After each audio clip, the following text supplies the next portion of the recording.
New York City, the city that never sleeps, where power is earned in blood and loyalty. In the 1980s, one man ruled its streets like a king, feared by enemies, adored by the public, and untouchable by law enforcement. His name was John Gotti, the man who turned organized crime into celebrity fame. Known as the Dapper Don for his sharp suits and charm, Gotti wasn't just another gangster. He was the face of the American Mafia. But behind his confident smile was a ruthless empire built on violence, betrayal, and ambition. He rose from the rough streets of Queens to become the boss of the Gambino crime family, the most powerful mafia organization in the United States. The media loved him, the people admired him, but the FBI was always watching, waiting for the one mistake that would bring the King of New York to his knees. This is the untold story of how John Gotti climbed from a street hustler to a mafia legend, and how the very power that made him unstoppable also led to his ultimate downfall. John Gotti's story begins in the tough neighborhoods of the Bronx and later Queens, New York, places where crime was more of a survival tactic than a choice. Born in 1940 to a poor Italian-American family, Gotti was one of 13 children. His father worked irregular jobs and earned little, leaving the family constantly struggling to make ends meet. From a young age, John learned that power and respect weren't given, they had to be taken. By the time he was 12, he was already running with local gangs, stealing, fighting, and doing small jobs for mobsters who ruled the streets. The Mafia wasn't just an influence in his world. It was the world. Gotti was smart, tough, and ambitious, qualities that quickly separated him from the average street criminal. In his teenage years, he joined the Fulton Rockaway Boys, a gang that often worked for the Gambino crime family, one of the 5 mafia families that dominated New York's underworld.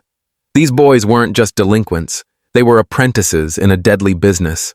Gotti learned fast, hijacking trucks, stealing merchandise, running illegal gambling operations, all while earning the respect of local mob captains who saw potential in him. But Gotti's rise wasn't smooth. He was arrested several times in his early 20s for petty crimes and assaults. Yet each arrest only added to his street credibility. The police saw him as a troublemaker, but the Mafia saw him as fearless, someone who could be trusted when things got violent. In the Mafia, reputation meant everything, and John Gotti was building one that demanded attention. By the late 1960s, Gotti was recruited by Carmine Fatico, a powerful captain in the Gambino family. Working under Fatico gave him his first real taste of organized crime's inner circle. He ran the family's operations at the Bergen Hunt and Fish Club in Ozone Park, Queens, a spot that became the foundation of his empire. There, Gotti built a crew of loyal men who admired his leadership and his willingness to handle the dirty work himself. When debts needed collecting or rival crews needed a message, Gotti delivered it personally. His growing reputation eventually caught the attention of Agnello Della Croce, the Gambino family underboss and one of the most respected figures in the Mafia world. Della Croce saw in Gotti what many others did not, the potential of a natural-born leader. Under Della Croce's mentorship, Gotti refined his street smarts into calculated control.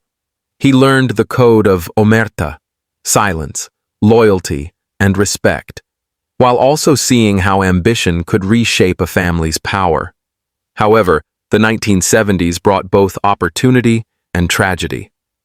Gotti's first major job for the family was enforcing rules within the mob's structure. He became involved in hits against rival gang members and suspected traitors. In 1973, Gotti's crew carried out a murder that changed everything. The killing of James McBratney, the man accused of kidnapping and killing a Gambino family member. Gotti personally oversaw the hit, but it also led to his arrest. He served several years in federal prison, but when he returned, his status had only grown. Prison hadn't broken him, it had hardened him. When Gotti got out, he came back to Queens with more respect and more control than ever. He had proven his loyalty and his ability to handle violent orders without hesitation. His crew now ran lucrative rackets, gambling, loan sharking, and extortion. He was becoming a star in the Mafia world, and his personality made him impossible to ignore. Always well-dressed, always confident, he looked more like a businessman than a gangster. By the end of the decade, John Gotti wasn't just another soldier in the Gambino family. He was one of its most trusted and dangerous captains. He had the streets, he had his crew, and most importantly, he had ambition that stretched far beyond Queens. But in the world of organized crime, ambition can be a double-edged sword. The same hunger that pushed Gotti to power would soon bring him face to face with the men who ruled the Mafia, and some of them would rather see him dead than sitting on their throne. By the early 1980s, the Gambino crime family was the most powerful mafia organization in the United States. It controlled millions of dollars through racketeering, gambling, loan sharking, construction, and labor unions. At the top sat Paul Castellano, a quiet, business-minded boss who preferred boardrooms over back alleys. But down in the streets, men like John Gotti were running the real mafia, the violent, loyal, and unpredictable world that made the Gambinos feared. The two men couldn't have been more different. Castellano wanted to modernize the mafia, keeping it clean and out of sight. Gotti wanted the opposite. He wanted power, respect, and the thrill of being feared. Tension between them grew as Gotti's influence expanded. Castellano saw him as reckless, a man who attracted too much attention with his flashy lifestyle and arrogance. But Gotti saw Castellano as weak, disconnected from the streets, and unworthy of being boss.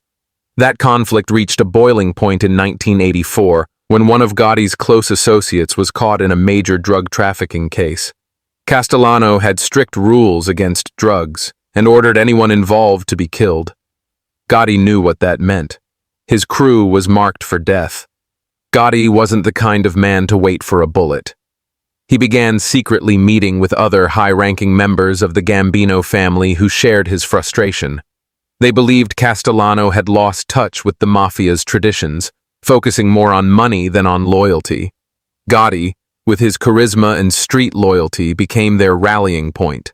He started plotting something that was unthinkable in Mafia history, a hit on the boss himself. The planning was bold and dangerous. One wrong move, and Gotti would end up dead long before he could take control. But he was careful. He chose his allies wisely, including key figures like Frank DeCicco and Angelo Ruggiero, men who would kill or die for him. The operation was set for December 16, 1985, the day that would change the Mafia forever. That evening, Paul Castellano arrived at Sparks Steakhouse in Manhattan for what he thought was a routine meeting. As he stepped out of his car, gunmen dressed in trench coats approached and opened fire. Castellano and his driver were killed instantly, right there in the middle of rush-hour traffic. The assassination shocked New York. Bold, brutal, and executed with military precision. Within hours, whispers spread through the underworld. John Gotti did it. But even though everyone suspected him, no one dared to confront him. There was no proof, no witnesses willing to talk. And within days, Gotti was seen stepping into the spotlight as the new boss of the Gambino family. He had done the unthinkable. He killed a sitting mafia boss and lived to tell about it. Under Gotti's rule, the new boss of the Gambino family, John Gotti transformed the mafia into something America had never seen before. A mix of street power and Hollywood charisma.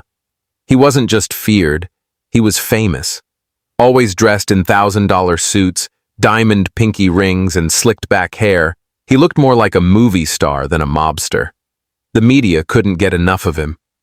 Every time he walked into court, photographers rushed to capture his confident grin. The public gave him nicknames like the Dapper Don and the Teflon Don. He became a symbol of defiance, a gangster who laughed in the face of justice. But beneath that charm, Gotti ruled with absolute authority. His headquarters, the Ravenite Social Club in Little Italy, became the center of his empire.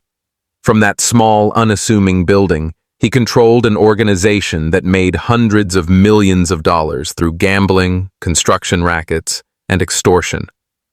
Meetings at the Ravenite weren't just social visits.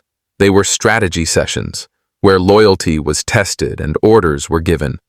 Gotti's word was law, and anyone who defied him didn't live long enough to regret it.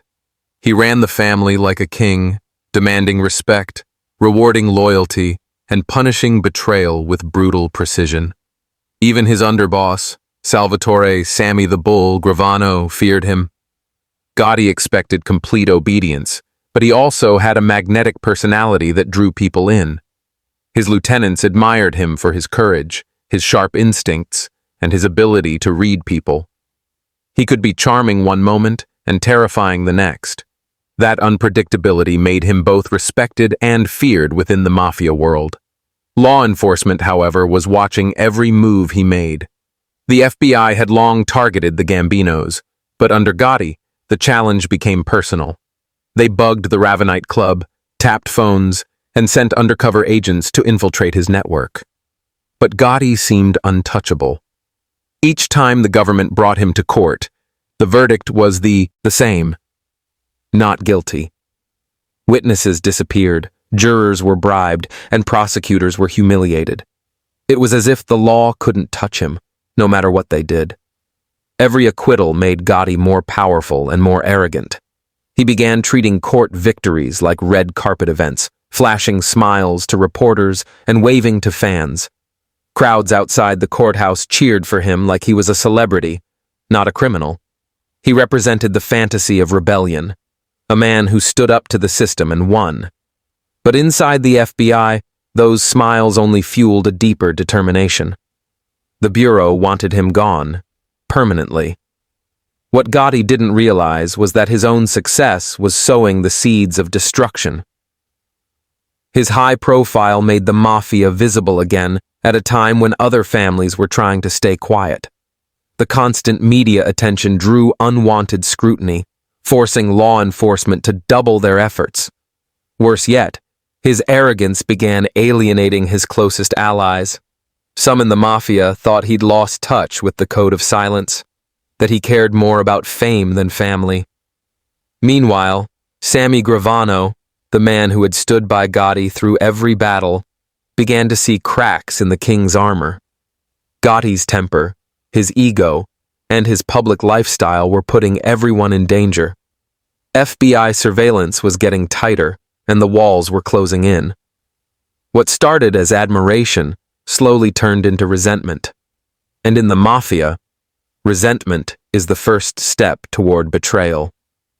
Gotti may have been the Dapper Don in public, but in the shadows, the foundation of his empire was starting to crumble. The very fame that made him untouchable was now making him vulnerable. And soon, the man who outsmarted everyone would face the one enemy he could never control: the people closest to him. By the early 1990s, the walls were closing in on John Gotti, the once untouchable king of New York's underworld. His arrogance, public image, and constant appearances in the spotlight had made him a marked man, not just for the FBI, but also for those within his own organization. Law enforcement had spent years studying his every move, and this time, they weren't relying on luck. They were relying on technology, patience, and betrayal. The FBI had successfully planted hidden microphones inside the Ravenite Social Club, the very heart of Gotti's empire. For years, he had conducted business there, believing the walls were safe. But they weren't. The agents recorded hours of Gotti's private conversations, where he openly discussed murders, money, and the people he didn't trust. The tapes revealed what no one had ever heard before: the Teflon Don talking like a crime boss. It was the evidence the FBI needed, but one final piece was missing: someone on the inside willing to confirm it all. That someone turned out to be the one man Gotti trusted most: his underboss, Salvatore Sammy the Bull Gravano. For years, Gravano had been Gotti's loyal soldier, a man who had carried out hits, enforced rules, and protected his boss without question. But as Gotti's fame grew, so did his ego. Behind closed doors, Gotti began blaming Gravano for past murders and decisions. On those FBI tapes, Gravano heard Gotti criticizing him, a betrayal deeper than any bullet. When the FBI finally arrested Gotti in December 1990, they also took Gravano. Facing life in prison, Gravano made a shocking decision. He flipped. He became the highest-ranking Mafia member ever to turn government witness. To the FBI, he was a goldmine. To Gotti, he was the ultimate traitor. Gravano revealed the inner workings of the Gambino family in detail. Every meeting, every hit, every secret. His testimony destroyed the Mafia's sacred code of omerta and changed organized crime forever. The trial that followed in 1992 was unlike anything the Mafia had ever seen. The courtroom was packed with journalists, FBI agents, and the curious public. Once again, John Gotti entered smiling, wearing his expensive suits and radiating confidence. He truly believed he could beat the system one more time, but this time, the system was ready. The prosecutors had the tapes, the documents, and the star witness, Gravano himself. When Gravano took the stand and calmly described how Gotti ordered killings and ran the Gambino family, the illusion of the Teflon Don began to crumble. The evidence was undeniable. Jurors listened to Gotti's own voice giving orders to kill. They heard his arrogance, his laughter, his contempt for the law. And when the verdict finally came, the courtroom fell silent. Guilty on all counts: murder, racketeering, obstruction of justice, and conspiracy. The man who had mocked the FBI for years was now facing life in prison without parole. As marshals led Gotti out of the courtroom in handcuffs, the once proud Mafia king kept his chin high. But there was no smile this time. For the first time in his life, John Gotti had lost, not just his freedom, but his empire, his friends, and his legacy. Gravano's betrayal had destroyed him from the inside out, proving that in the Mafia, the deadliest enemies are not always on the streets. Sometimes, they sit right beside you. The fall of John Gotti wasn't just the downfall of a man. It was the end of an era. The Mafia would never recover its power, its silence, or its glory after that trial. The King of New York was gone, and the crown of the underworld lay shattered at his feet. After his conviction in 1992, John Gotti, once known as the Dapper Don, was no longer walking through Manhattan in designer suits or smiling for cameras outside courtrooms. Instead, he was locked inside a cell at the United States Penitentiary in Marion, Illinois, one of the toughest federal prisons in America. The man who had ruled New York's underworld now lived under 23-hour lockdown, cut off from the world that once worshipped him. His reign as the king of the Mafia had ended, but his legend was only beginning to grow. Even in prison, Gotti's name carried immense weight. Inmates either feared or respected him. Guards referred to him as Mr. Gotti, recognizing the aura of authority that never left him. He still found ways to communicate with his family on the outside through coded letters and visits. Despite life behind bars, he never showed weakness.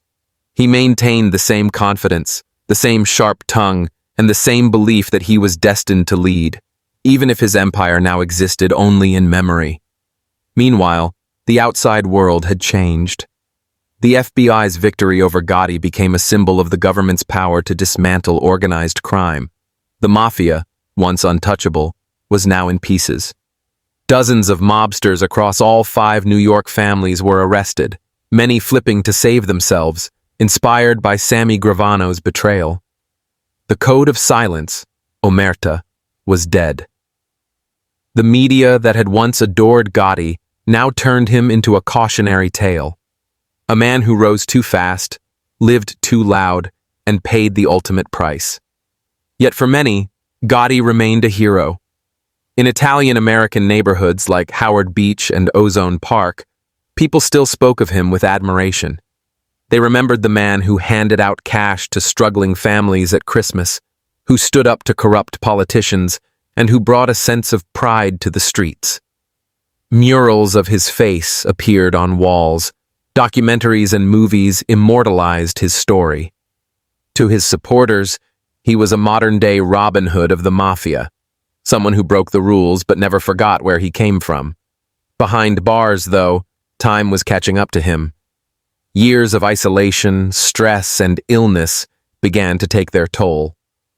Gotti was eventually diagnosed with throat cancer, but even then, he refused to show weakness. "You die when you're supposed to die," he once told a guard. He fought his illness with the same defiance that had defined his life. But by 2002, the fight was over. On June 10th, 2002, John Gotti died at the U.S. Medical Center for Federal Prisoners in Springfield, Missouri, at the age of 61. News of his death spread instantly across the world. Some mourned him, others celebrated. The streets of Queens were filled with people paying their respects as his funeral procession passed, a reminder that even in death, Gotti's presence commanded attention. His son, John Gotti Jr., tried to carry on the family legacy, but the Mafia world had changed. The glory days of the Gambino family were gone, replaced by surveillance, fear, and betrayal. John Gotti's story became more than just a Mafia biography. It became a symbol of the rise and fall of American organized crime itself. He represented everything that made the Mafia both terrifying and fascinating: loyalty, greed, power, and pride. His life proved that even kings of crime eventually faced judgment. The Dapper Don had ruled New York with style, intelligence, and brutality, but in the end, his crown didn't save him. John Gotti's legend still lingers in books, films, and whispers in old Mafia neighborhoods. He was the last true celebrity mob boss, a man who turned crime into spectacle and the courtroom into his stage. But like every empire built on blood and fear, his kingdom couldn't last forever. The King of New York had fallen, and with him, the golden age of the Mafia faded into history.